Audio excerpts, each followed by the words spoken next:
3, 2, 1, action. Yes, kwa majina naitwa Isaac Mungai aka Kijana Msafi, chairman wa New Gamer Young Leaders Movement, na nimekuja hapa leo kwa sababu ya ile interview ambayo tuliona kule jana pande ya Sagana ambayo ilifanywa na Mheshimiwa Rais Bwana William Ruto, na imeibua maswali mingi sana siku ya jana. Na wale ambao walikuwa wanaitazamia, kuna maswala mingi ambayo waliuzungumzia, lakini hakutaka kuulizwa maswali na wale ambao ni waandishi wa habari. Na kwa sababu walikataa kujibu maswali, ni kwa sababu walikuwa najua ile kitu ambao walikuwa naelezea ilikuwa uongo. Na mimi nimekuja hapa niambie wa Kenya, ukitaka kujua wewe ni mwenda wazimu, hapana enda Mathare amini William Ruto. Ukiona unaamini yale William Ruto anasema, wewe uko na kasoro, unahitaji kuangaliwa. Kwa sababu siku ya jana tulisikia akisema ya kwamba ati Rigathi Gachagua sababu kubwa alifukuzwa kwa mamlaka ni kwa sababu aliambia William Ruto ampatie bilioni 10. Na kama hatampatia bilioni 10 atamfanya kuwa rais wa tamu moja. Mimi nataka niulize William Ruto. Iko siku tulisikia yule mwanamke anaitwa Boshelei ambaye ni mtu wa karibu sana wa William Ruto akiongea kwa kanisa, mdomo ikatereza. Kwa kibahati mbaya akaongea ukweli mpaka William Ruto akainama na akaudhika sana. Siku Boshelei aliambia William Ruto ya kwamba mimi ni muaminifu, mimi nafuata oda. Ukiniambia nifanya hii nafanya. Ukiniambia nifukuze Rigathi Gachagua nafukuza yeye vile ambavyo nilimfukuza. Iko siku Itumbe na yeye aliandika kwa mitandao akasema ya kwamba Bwana Rigiji alikuwa anaambia William Ruto ampatie sijui 6.5 billion. Iko Kimani Ichung'wah na wakora wengine wa Kenya Kwanza tumekuwa juzi tukisikia wakielezea ile sababu ambayo ilifanya Rigathi Gachagua atolewe kwa serikali. Kutokana na ile abracadabra na uongo mingi na propaganda mingi, William Ruto na wezi wake wamekuwa wakiongea kuhusu impeachment ya Rigathi Gachagua. Nataka niambie wa Kenya leo hii mchana wazi ya kwamba hiyo ni dhahiri zuri ya kwamba Rigathi Gachagua hakufukuzwa kwa sababu alikuwa amefanya makosa yote kisheria. Hiyo imedhihirisha vizuri ya kwamba Rigathi Gachagua ile mashtaka alisomewa kule bunge ilikuwa fabricated stories, fabricated theories, ilikuwa fake information, ilikuwa propaganda.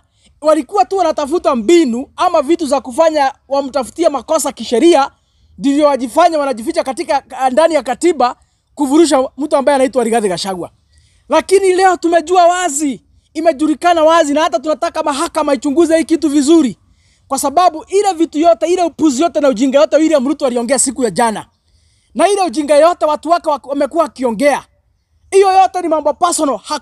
Hakuna kitu ambayo wanaongelelea iko katika sheria, ama hakuna kitu hata moja wanaongelelea iko katika ile 11 charges zile ambazo Rigathi Gachagua alisomewa. Kwa hivyo hiyo ni kumaanisha hata wao wanajua ile ilikuwa fabricated charges. Hakuna kitu hata moja ukweli hapo. Na kwa hivyo mimi ningetaka niulize mahakama, ni vizuri kwa sababu hiyo kesi kokotini, na hawa wezi wakiongozwa na William Ruto wamesema ile sababu ilifanya Rigathi Gachagua wafukuze kwa serikali. Basi wenyewe wametoa ushahidi ya kwamba hawakumtoa kwa sababu ya ile 11 charges. Wametoa ushahidi wenyewe ya kwamba ile makosa ilifanya wamtoe ni mambo ya sijui 10 billion, ni mambo sijui ya kutosalimia wabunge, ni mambo sijui ya kuongea mambo ya Malinda. Lakini history nyingine yote iko pale kotini, yote ilikuwa fake, yote ilikuwa ya uongo. Kwa hivyo tungetaka kuona mahakama wasikize hiyo kesi vizuri vile ambavyo inastahili, na waondolee Rigathi Gachagua hizo mashtaka zote. Rigathi Gachagua kulingana na sheria ni msafi kama pamba, anafaa kulipwa mshahara yake ya miaka 5 ya naibu wa rais, na ile marupurupu yote ambayo anafaa kulipwa katika ofisi yake. Koti ya itoe uamuzi, alipo hiyo marupurupu yote, alipo hiyo mshahara yote, and then akuwe cleared to run again as president or deputy president of the Republic of Kenya 2027 or any other time in future. Hivyo ndivyo tungetaka kuambia mahakama. Kitu kingine nimesikia naibu Bwana William Ruto akiongea. Nilisikia kijigamba, na by the way William Ruto acha nikuambie. Nilisikia ukijigamba unasema ya kwamba ati uhusiano wako na watu wa Mlima Kenya ni uhusiano wa miaka 20, kwa hivyo hauwezi isha kwa miezi 3 ama miezi 6. Mimi nataka nikuambie Bwana William Ruto, tulikuwa na Uhuru Kenyatta ambaye amezaliwa hapa Mlima Kenya. Uhusiano wake na watu wa Mlima Kenya ni uhusiano wa miaka 60. Wacha hii yako unasema umekuja kufanya urafiki hapa ya miaka 20. Uhuru Kenyatta ako na uhusiano na watu wa Mlima Kenya wa miaka 60 kwa sababu ni mzaliwa hapa. Lakini mwaka wa 2022 alitaka kutupeleka kwa yule mganga anaitwa Raila Amolo Odinga, tukakataa. Alitaka kutuletea hadithi za abunuwasi za kitandawili, tukakataa. Hata akiwa na uhusiano na sisi wa miaka 60 tulimkataa. Sasa wewe mtu ambaye ni mgeni hapa unasema urafiki yako ni ya miaka 20. Kama tulinyamazisha, kama tulikosa kama tulitofautiana na tukaenda kinyume na matako ya mtoto wetu, mtu wako na uhusiano na sisi miaka 60. Sasa wewe mtu ametembea hapa kwa makanisa, kwa Sunday school, sasa uhusiano yako ni nini? Bwana William Ruto, tutakusahau vile tulisahau kunyonya matiti za mama zetu. Vile ambavyo tulisahau kama tulikuwa tunanyonya tukiwa watoto. Tayari tumekwisha sahau wewe. Hakuna uhusiano wa miaka 20 ati haiwezi kuisha, imekwisha. Na hakuna mtu hata mmoja ambaye anajielewa, hakuna mtu hata mmoja ambaye anapenda nchi hii kutoka Mlima Kenya anaweza kufuata William Ruto. Kitu kingine Bwana William Ruto, nikukumbushe, tumekupatia tu uongozi miaka 2 imeisha. And within your first year in power, tayari ulikuwa umekwisha ua watoto wetu kule kwa maandamano. Tayari umemaliza uchumi wetu, umeharibu kila kitu. Tayari umeharibu mambo ya afya. Tayari umeharibu mambo ya masomo. Mwaka moja tu, mwaka 2, ile madhambi imefanya ni madhambi ambayo haijaifanyika kutoka dunia ianze. Sisi kwani ni wandawazimu tukuaminie ati tunaweza kupatia tamu ya pili? Kwani sisi ni wajinga? Tukuchague tamu ya pili kwani hatujipendi? Tukuchague tamu ya pili sisi kwani hatupendi nchi yetu? Na ndio maana tunasema hakuna Mkenya hata moja ambaye ni mzalendo anaweza sikiza uongo na utapeli na ukora ya William Ruto. Hakuna Mkenya ambaye ni mzalendo anaweza sikiza ama kufuata William Ruto. Ukiona mtu anafuata Bwana William Ruto, hao ni wale ambao wanaongozwa na tumbo zao. Ukiona mtu ambaye anafuata William Ruto, huyo lazima ni mkora. Ukiona mtu anafuata William Ruto, huyo lazima ni mtapeli. Ukiona mtu ambaye anafuata William Ruto, huyo lazima ni conman. Otherwise hakuna Mkenya mzalendo leo hii. Hakuna Mkenya mzalendo ambaye anapenda nchi yetu anaweza fuata ama kusikiza William Ruto, kwa sababu William Ruto ni muongo kupindukia. Na hakuna siku hata moja ameongea mambo ya ukweli. Mimi nataka niambie Bwana William Ruto, siku ulikuwa mtu wa maana hapa Mlima Kenya, sababu nimesikia, ni vizuri nimesikia ukisema ya kwamba eti uhusiano wako na Mlima Kenya ni wa miaka 20, hawezi malizwa kwa miezi 3. Ni sawa Bwana William Ruto, lakini nataka nikukumbushe, siku ulikuwa mtu wa maana hapa Mlima Kenya, ungetembea hapa, ulikuwa watu wanakuja kukungojea Githurai. Watu wangekuraki Githurai, wakulete Ruiru, wakulete Juja, wakulete Thika, wakupeleke Keno, wakusindikiza mpaka Sagana. Siku ulikuwa unaheshimika hapa. Siku ulikuwa unapendwa hapa. Lakini kwa sababu hiyo yote tulizika katika kaburi la sahau. Mjinga aliyerevuka, mwerevu akakuwa mashakani, ndio maana jana ulirakiwa na Mongeke 10. Jana ulishuka huko kwa ndege huko msituni. Wale walikuraki ni Mongeke 10 peke yake ndio walikuraki hapo. Hakuna mtu alikuwa, hakuna mwanamke hata mmoja alikuwa hapo kukuraki. Ile warm welcome, ile reception tulikuwa tunakupatia wakati tulifikiri wewe ni kiongozi wa maana, hauwezi ipata hapa. Na jana kwa hakika Wakenya wote waliona wakati ulishuka huko kwa msitu wa Mongeke 10 ndio walikuraki hapo, wakakukaribisha hapo. Hata mimi nashangaa, hata wale wabunge wako wamepatia pesa kina Wamombe walikuwa watayarishe ground ndivyo pekelewe vizuri. Hata ni kama walikutapeli wakakula pesa. Sababu ni vipi wanaweza tu tafuta tu Mongeke 10 tu waweke hapo ati ndio watakuraki? Si hata wangejaribu hata waleta hata kama wana Mongeke 100 ionekane at least kuna watu ambao wakuraki. Kwa hivyo mimi nataka niambie Wakenya, vile ambavyo mliona William Ruto alirakiwa pale kwa msitu mahali alianguka na ndege yake na Mongeke 10. Hiyo inamaanisha kwamba jamii ya Mlima Kenya haipo kwake tena. Jamii ya Mlima Kenya ishakwisha mtapika. Jamii ya Mlima Kenya ishakwisha sahau yeye, vile ambavyo tulisahau kunyonya. Asiwazubaisha na mambo ya miaka 20. Nataka niambie Kalonzo. Nataka niambie Bwana Natembea. Nataka niambie Bwana Eugene Wamalwa. Nataka niambie Bwana Matiang'i. Nataka niambie wale viongozi wengine kutoka nje. Niwaambie kwamba William Ruto asiwadanganye ati yako na uhusiano na sisi ya miaka 20 na hamwezi mtoa hapa ati lazima atachaguliwa na watu wa Mlima Kenya. Vile mliona tu Mungiki 10 ndio walilaki yeye, hata kura hatapata zaidi ya hizo. Na hiyo ndio ukweli wa maneno.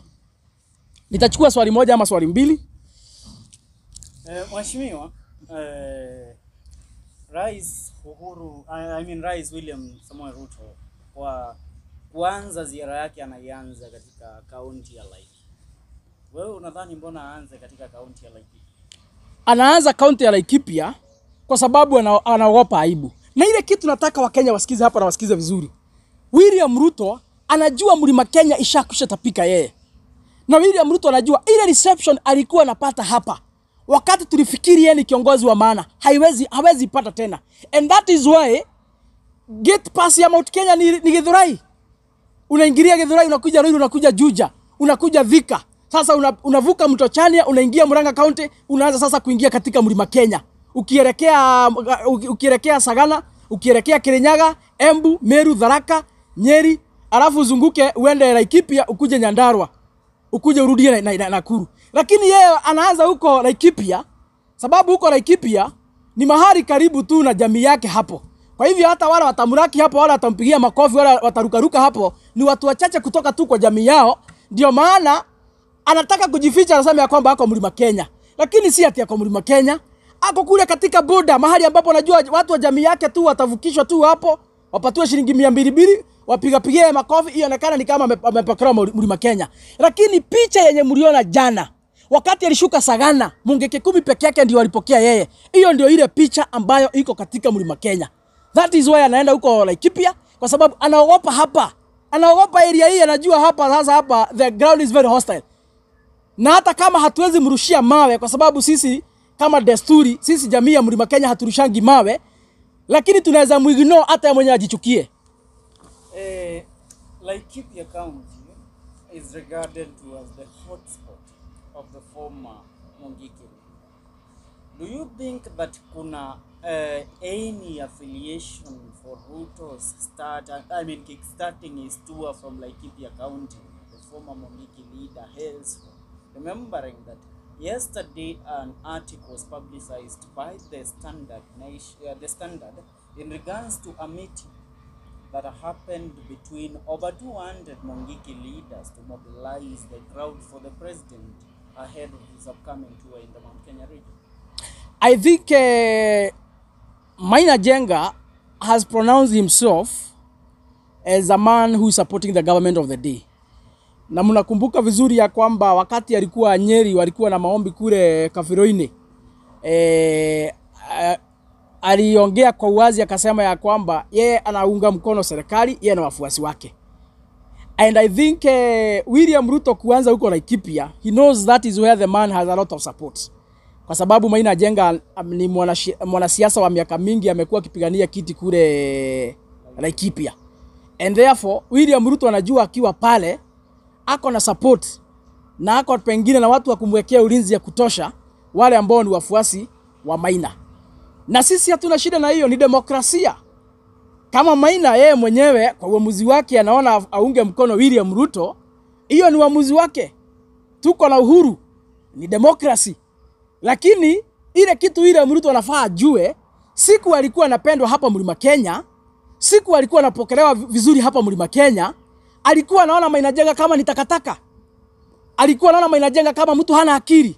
Nakumbuka iko siku William Ruto alienda hiyo Laikipia, na watu wakaanza kushout Maina apatiwe nafasi ya ongee. Watu walikuwa wanaongea chairman. Lakini kwa sababu hiyo siku bwana William Ruto alikuwa anachukia Maina Jenga, hakupea yeye nafasi ya kuongea. In fact alinyamazisha watu wa chairman na akaambia chairman, kama unataka kuongea panga mkutano yako, hii ni mkutano yangu. Kwa hivyo siku watu wa Mlima Kenya walikuwa wanapenda William Ruto, alikuwa anaona Maina Jenga na watu wake kama takataka. Hata aliwatumia vibaya. Na ndio maana hasa siku ameapishwa hapa, ameshika Maina Jenga mara ngapi? Amemzungusha huko akimficha kwa masel. Ni siku ngapi amehangaisha watu ambao ni wafuasi wa Maina Jenga?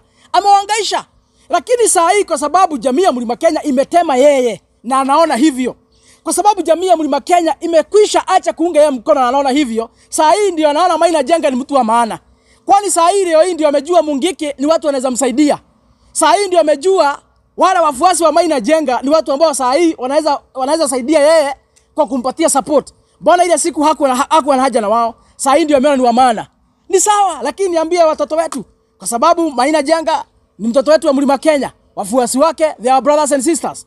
Hatuna vita, hatuna shida na hiyo. Lakini ningetaka niwaambie na niwakumbushe kwamba huyu mtu siku alikuwa anarukaruka hapa Mlima Kenya, aliona nyinyi kama takataka. Siku alikuwa anaona akona kibali hapa, aliona nyinyi kama takataka. Lakini sasa kwa sababu amekataliwa, anaenda kujificha. Na anaenda kusimama nyuma ya Maina Jenga, ajifiche na yeye. Lakini bado hatapona na hataokoka.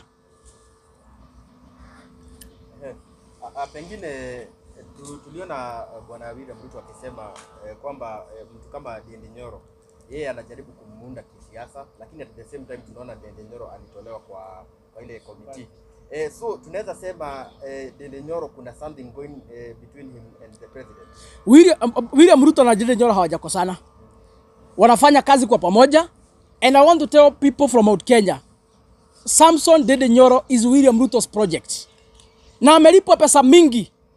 In fact, he's about to start his own political party. Na ile kazi Ndindi Nyoro amepatiwa na William Ruto is to make sure amegawa kaunti ya Murang'a, ameitenganisha na jamii ile nyingine yote ya Gema. Na that is why siku Ndindi Nyoro amepatiana press pale. Kwani yeye ndiye alikuwa chairman wa kwanza kutolewa kwa kiti. Si msimu siku umetolewa machamani wengi wa kamati kule bungeni. Do we have any other chairman from any committee mwenye alifutwa kazi alifanya press conference? He was the only one. He was the only one. Wale wengine hakuna mwenye alifanya press, lakini yeye mwenyewe ndiye alifanya tu press, kujaribu kuhipu emotions za watu wa Mlima Kenya ili wamhurumie. Waone ni kana kwamba amekosoa na William Ruto amefutwa kazi. Lakini ukisikiza ile maongeo alikuwa anaongea pale kwa ofisi yake hiyo siku, alikuwa tu anapiga kona, anazungusha watu anapiga kona. He's not coming out straight. Kwa sababu iko njamba William Ruto na Ndindi Nyoro wamepanga, na William Ruto alifichua jana akasema Ndindi Nyoro ni kijana yake na yeye ndiye anamtengeneza kisiasa. Lakini mimi kama mtu wa Mlima Kenya niko na huzuni, kwa sababu kama Ndindi Nyoro anatengenezwa kisiasa na William Ruto, ni kumaanisha atakuwa mzisugu hata kuliko William Ruto. Ni kumaanisha atakuja kuwa muongo zaidi hata kuliko William Ruto. Ni kumaanisha kama yeye ni mfuasi na yeye is one of the disciples of William Ruto, atakuja kuwa sumu katika nchi ya Kenya hata kuliko William Ruto. And by the way, mimi nahurumia Ndindi Nyoro. Hapa amepotea. Amepotea njia kabisa. Na kwa hivyo niambie jamii yetu, hatuwezi amini Ndindi Nyoro kwa sababu amelipwa pesa mingi, ameanzisha chama yake na ako na nia na ile ambayo amepatiwa ni William Ruto lazima atekeleze, kuhakikisha kwamba amegawa Mlima Kenya. Na hata ameambiwa by the way amedanganywa atapatiwa kiti ya huyu Professor Kindiki. Ndindi Nyoro ameambiwa yeye ndiye atapatiwa kiti ya Professor Kindiki 2027. Ameambiwa yeye ndiye atakuwa running mate wa Bwana William Ruto. Hivyo ndivyo ameambiwa. Kama itatimia hatujui, lakini hata ikitimia kwani watashinda kiti, washindia wapi? Kwa sababu ile kitu tunajua, mimi natoka Murang'a. Na sijui ni shetani mgani aliroga watu wa Murang'a. Tulikuwa na Matiba, alishi kupinga Kibaki. Wanafanya Moi anaendelea kuongoza. Tulikuwa na Peter Kenneth, alikuwa anakuja namba 1 kurani CDF for 10 years. Hata kama Ndindi Nyoro 2013 alisimama kinyume na jamii ya Mlima Kenya. Sisi tukaunga Uhuru mkono akuwe rais, na yeye Peter Kenneth akasema atapinga Uhuru Kenyatta because he was a project by then. Alikuwa anasimama kiti agawe kura za Uhuru Kenyatta, hakusucceed. Saa hii tunaongea Bwana Peter Kenneth, hata kama alikuwa mbunge mzuri hata kushinda Ndindi Nyoro, as we speak saa hii ako msituni, ako kwa kichaka, hajulikani mahali alienda kwa sababu tu ya kupingana na kuenda kinyume na jamii ya Mlima Kenya. So niambie Ndindi Nyoro hivi anajaribu kuenda kinyume na jamii ya Mlima Kenya, vile ambavyo tunajaribu kujikomboa katika minyororo na ukora na wizi ya William Ruto. Akishikana yeye watazama pamoja, na mtakukuja kukumbuka hii. Hata after 2027 ataingia msituni, hakuna mahali mtamsikia. Sijui nani alikuja akaroga watu wa Murang'a. Mtu akiongoza CDF miaka 10 hapo anaona kama sasa amekomaa. Anaona kama sasa amepata akili ya kukua rais. Hata hawezi kuwa patient. Uhuru Kenyatta alisimama tu kwa sababu alisukumwa na Moi. Lakini wakati huo Kibaki akashinda kiti. Baadaye Uhuru akakuja akajirudia, akaona alifanya makosa kwenda kinyume na jamii. Akaenda akanyenyekea kwa Kibaki, wakashikana. Akasaidia Kibaki uchaguzi ya 2027. Akamsaidia kufanya kazi kama deputy prime minister na waziri wa fedha. Baadaye after Kibaki kustaafu, Uhuru Kenyatta alikuja akaongoza kiti, akaongoza nchi. Kwa hivyo saa hii niambie Ndindi Nyoro, kama hutanyenyekea ushikane na jamii ya Mlima Kenya kupigana vita ambao tunapigana ya kukomboa watu wetu. Uende kinyume na sisi, utasahaulika na watu watakuwa wakiulizana yule kijana alikuwa anaitwa Ndindi Nyoro kwani alienda wapi? Utasahaulika kama mafi ya Burukenge. My question to you, Mheshimiwa Rigathi Gachagua, umesema kwamba ni mweupe kama kulingana na maneno ya William Ruto hapo. Sio Ruto wa kwanza kusema ya kwamba Gachagua alikuwa ameitisha pesa. Alianza pale Kimani Ichung'wah, akaja Dennis Itumbi, wote wakisema kwamba alikuwa ameagiza bilioni za pesa kuuza kura za Wajiko kwa rais. Now, let me ask you a question. Gachagua angepatiwa hizi pesa, tungekuwa na huyu Gachagua ambaye tunamuona kwa sasa? And if it's not kwa kupatiwa pesa, ni ulizi kama Gachagua angekuwa mkweli, je, mbona alianza kubembeleza Rais William Ruto after kuona chuma chake kimotoni na impeachment yake kuwekwa on the table na kusemekana kwamba anaimpeachiwa? Mbona alianza kutafuta lawyers, kutafuta kumwambia rais kama nimekukosea pole sana at that time? Njia moja ya kujua ya kwamba uko na kichaa ni kuamini matamshi ya William Ruto. Kwa sababu kama ni mambo ya pesa huitishwa wakati mnatengeneza coalition. Ndio ukubali kuunga mtu mkono, that is why you ask for the token. Na kwa hivyo kama kuna mtu alikuwa na pesa 2022, alikuwa Uhuru Kenyatta na timu yake ya Azimio.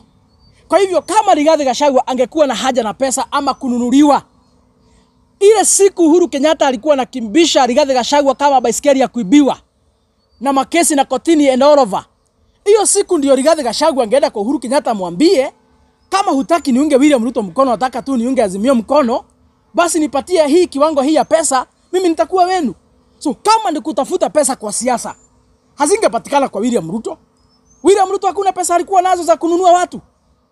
So kama Rigathi angekuwa na haja na pesa ya siasa anunuliwe 2022, angeenda kwa Uhuru Kenyatta, lakini alisimama na msimamo wake.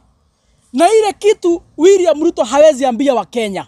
Na ndio maana siku ya jana alikataa kuulizwa maswali na wanahabari. Wakati alidanganya ati alitishwa bilioni 10. Ile kitu alisahau kuambia Wakenya ni kwamba siasa zake hakuwa na pesa. Siasa zake yule ambaye alifund campaign za bwana William Ruto na Kenya Kwanza ni Rigathi Gachagua. Sababu hakuna kitu Wetangula alileta, Wetangula hananga pesa. Hakuna kitu Mudavadi alileta tu tumbo kubwa. Kuna kitu alileta hapo. Wetangula alileta tu sura ya Waluya wachache hapo. Hakuna pesa alileta. Kimani Ichung'wah hakuna pesa alikuwa nayo. Ndindi Nyoro hakuna pesa alikuwa nayo. Mtu anaitwa Kindiki hajai kuwa na pesa. Kuna pesa alikuwa nayo, anaweza fanya campaign. Yule mtu aliyekelea pesa yake na inajulikana wazi, na hao wakora wanajua hivyo. Yule mtu aliyekelea pesa yake ikafanya campaign alikuwa Rigathi Gachagua. And one of the reasons, si wamesema tuongee ukweli, wacha tuongee ukweli. One of the reason why bwana William Ruto alikataa kukubali Profesa Kindiki kama naibu wake wakati wabunge wengi walichagua yeye kule Karen. It is because Kindiki hakuwa na hata dururu, hakuna pesa alikuwa amekelea hapo. Lakini Rigathi Gachagua alikuwa amekelea pesa.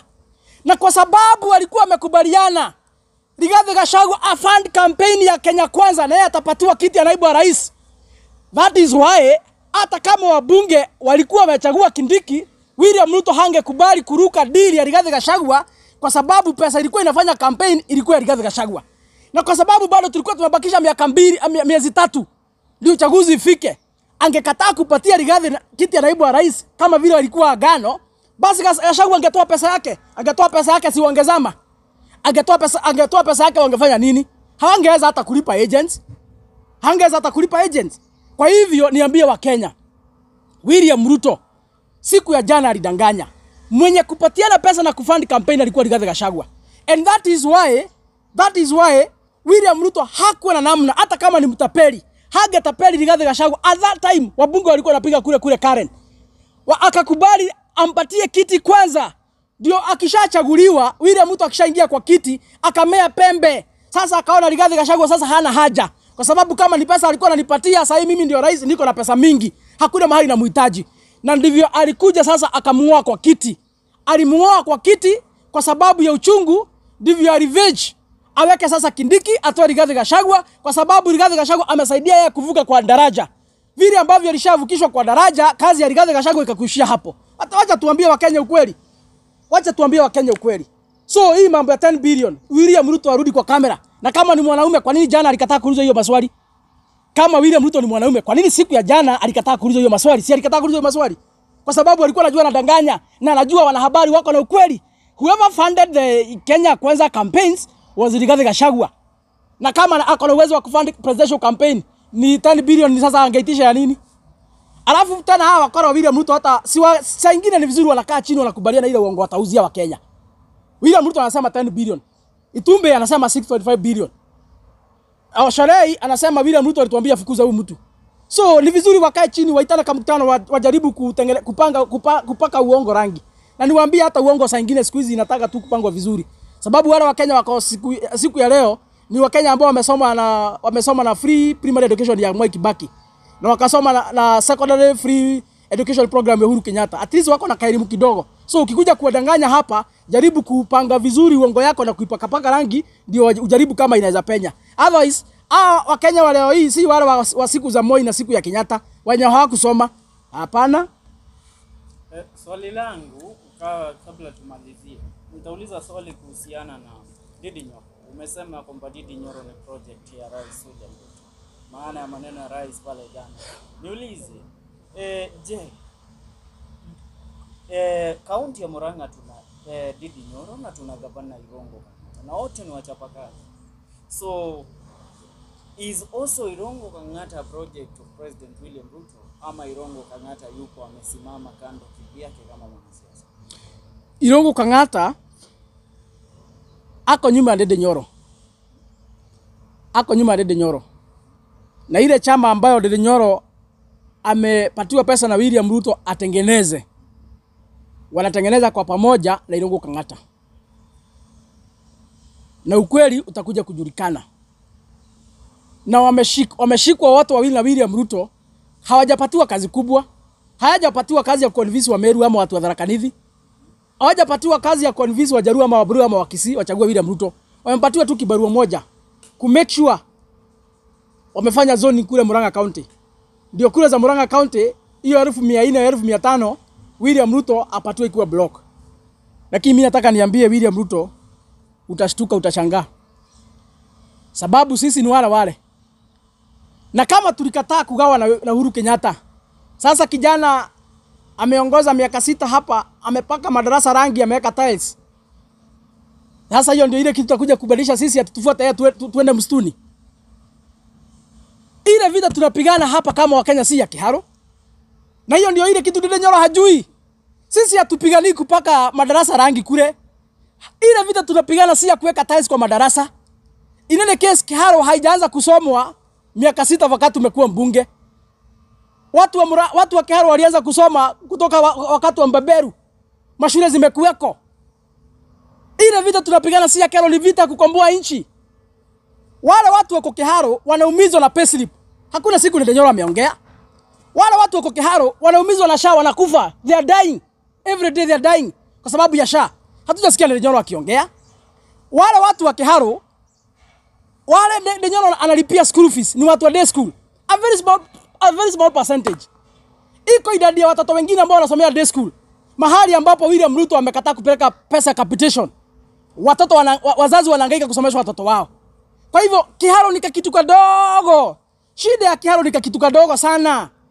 Watu wa Mlima Kenya, shida yetu haiwezi tatuliwa hapa kiharo. Ile shida tunapigana nayo ni shida kubwa ya kukomboa nchi. Na yale matatizo ambayo yametukumba kama wa Kenya yote imepitishiwa hapa bunge. Ndindi Nyoro akiwa ameketi hapo, kuna siku tumesikia akiongea. Na mimi wacha niseme wazi leo hii. Kama iko mwanaume ambaye anaweza sema ni mwanaume, hata sio Ndindi Nyoro, ni kijana anaitwa Babu Owino. Babu Owino pia yeye amekuwa namba 1 ama namba 2 katika kurani CDF the same way kama Ndindi Nyoro. Lakini kule bungeni hakuna siku hata moja Babu Owino amenyamaza Wakenya wakivinyiliwa. Hakuna siku hata moja Babu Owino amekosa kuongea wakati Wakenya wanalia. Lakini huyu kijana wenu sababu alimaliza kupaka madarasa rangi kule, sasa yeye ni hivyo, sasa tunangojea tu kwenda mbinguni. Kila kitu iko sawa.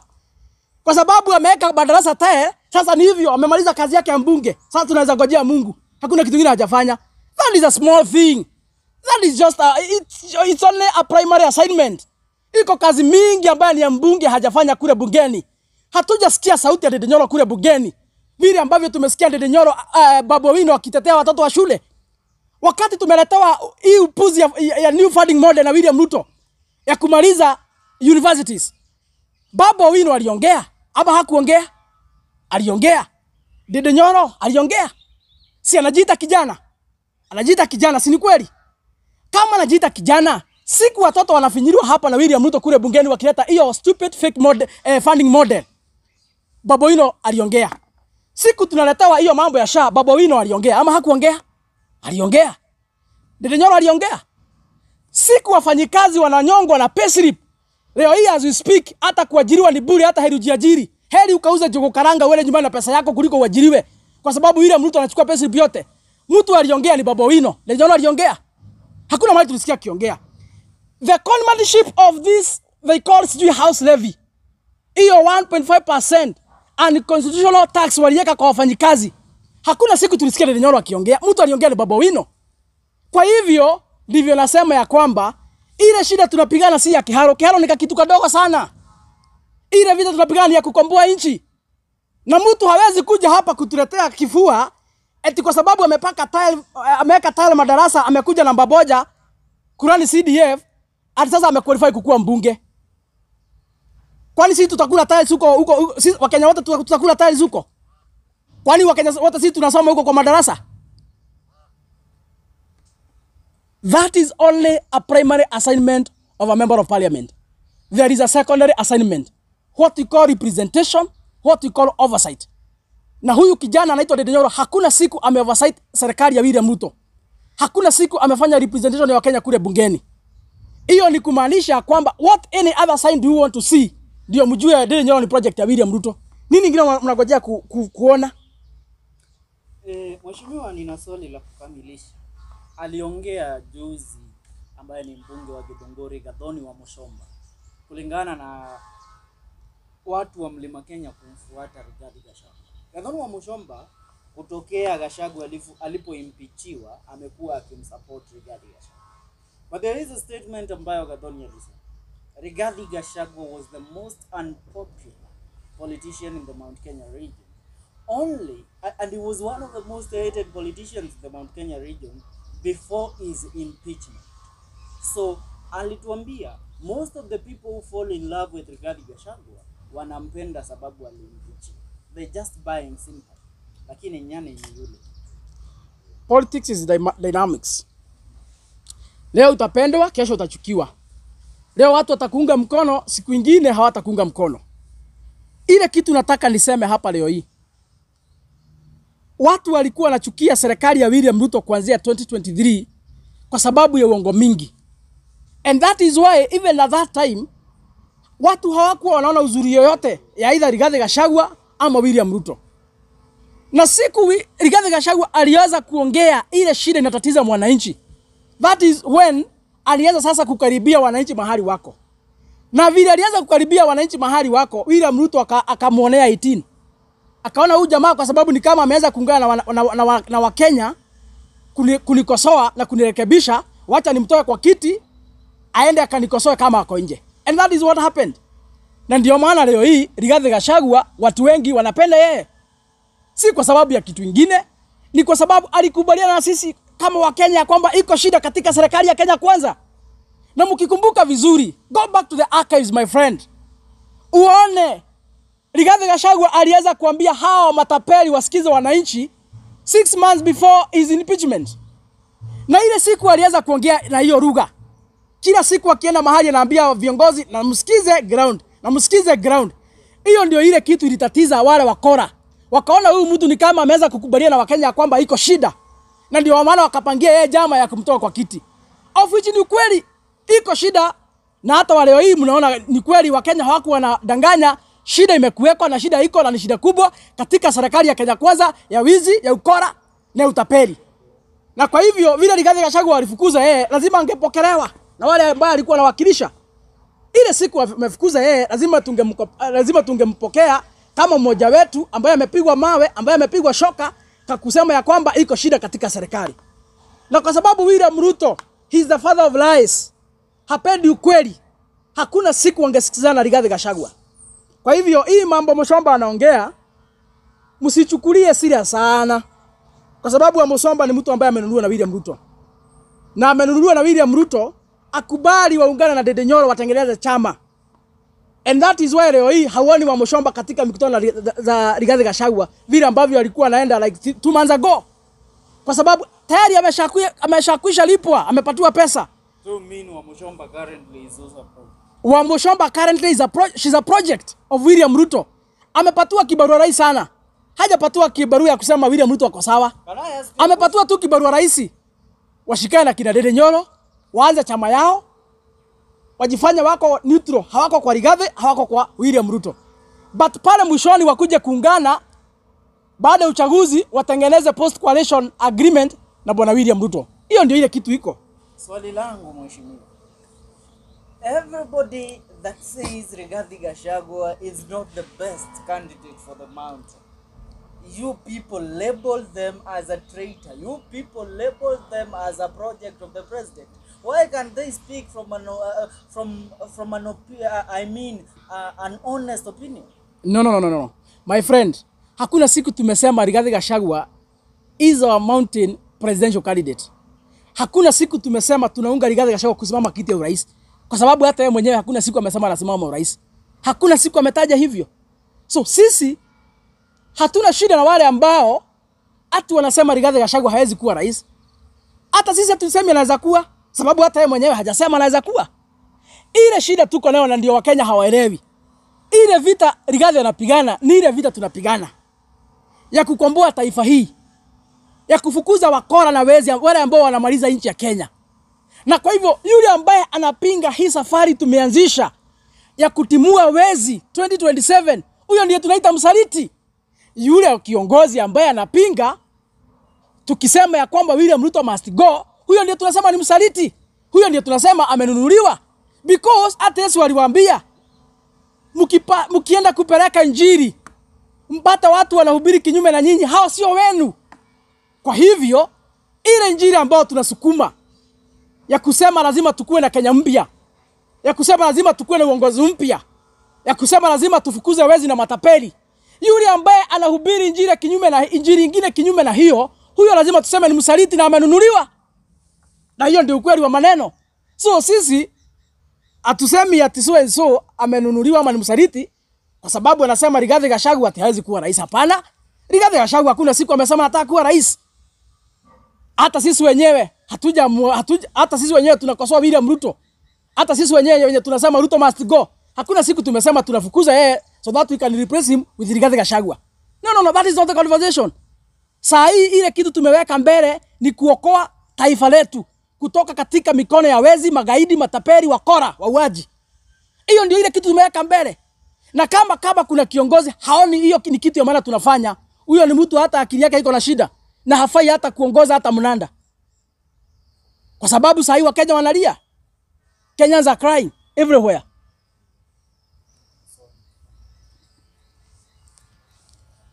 Swali ya mwisho.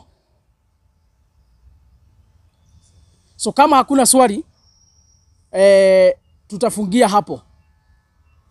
Mengi yanakuja, tutakuja kumuelezea. Na ile kitu tutafanya, unless watuue, ukweli tutaambiana. Tunajua William Ruto na watu wake wako na allergy, hawapendi kusikia ukweli. Kwa sababu wao ni watoto wa shetani kiuongo. That is why hawapendi ukweli mahali. Lakini kama hawatatua, tutawaambia ukweli usiku, mchana, usiku, tutaongea ukweli. Otherwise niambie Wakenya kwa jumla, ni wakati wa kushikana kama Wakenya wazalendo. Ni wakati wa kushikana kama Wakenya wazuri. Tushikane zote bila kuangalia dini ama ukabila. Tukomboe nchi yetu katika mikono ya matapeli. Tukomboe nchi yetu kutoka katika mikono ya magaidi. Kwa sababu mnaona ile mashida tunapitia kama Wakenya. Ni hayo tu kwa leo. Mungu awalinde. Mungu alinde nchi yetu. Kwa majina naitwa Isaac Mungai ama kijana msafi. Asanteni sana.